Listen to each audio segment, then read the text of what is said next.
Hello, welcome to my channel again. আজকেও একটা 30 মিনিটের ওই চ্যালেঞ্জ খেলছি।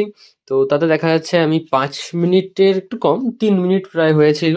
তখন খেয়াল পড়লো যে আমি টাইমারটা স্টার্টই করিনি শুরুতে। তো তাই জন্য আমি 5 মিনিট কমিয়ে 25 মিনিট থেকে স্টার্ট করেছি এবং দেখো এইটা করছি।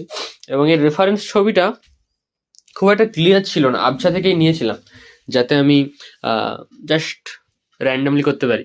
তাই আর রেফারেন্সটা আমি ছবি তুলতে ভুলে গেছি এখন, আর হারিয়েও ফেলেছি। ব্যাপার হচ্ছে ভিডিওটা করে আমি রেখেছিলাম, তো তাই সময় ছিল না এডিটিংয়ে। তো হচ্ছে যেরকম আমি আগের ভিডিওতে বলেছিলাম যে ফার্স্ট আমি শুকনো শুকনো তুলিতে কালার করছি যাতে হচ্ছে তাড়াতাড়ি করে কভার করা যায় এরিয়াগুলো এবং সেটা হচ্ছে স্প্রেড না হয়ে যায় খুব বেশি।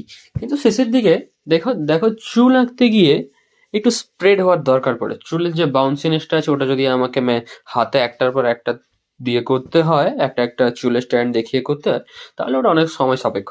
তাই জন্য কি করেছি, তাই জন্য করেছি ওয়াটার স্প্রে বটল নিয়েছি, স্প্রে করে দিয়েছি। তো অনেকটা এরিয়া ভিজে গেছে, ভিজে যাওয়ার পরে জাস্ট তুলির পেছন দিয়ে একটু টান টান করে দিলে আর সামান্য একটুখানি ব্ল্যাক কালার টেনে দিলেই ওটা হচ্ছে হয়ে যাবে। দেখো এইভাবে তুমিও যদি প্র্যাকটিস করো রোজ, তাহলে তোমার ছবির ডেপথ গুলো বুঝতে সুবিধা হবে। যেরকম একটা সার্কেল তো সার্কেল হয়, কিন্তু একটা পেঁপে কিরকম হবে, মানুষের গাল কিরকম হবে, দেওয়ালের বিভিন্ন ভাঙা ফাটলগুলো কিরকম হবে, তো সেগুলো সবগুলো ছোট ছোট ছোট ছোট শেপ দিয়ে তৈরি। এবং তুমি যদি শেপগুলো বুঝতে চাও তাহলে এঁকে পেন্সিলে বুঝলে হবে না।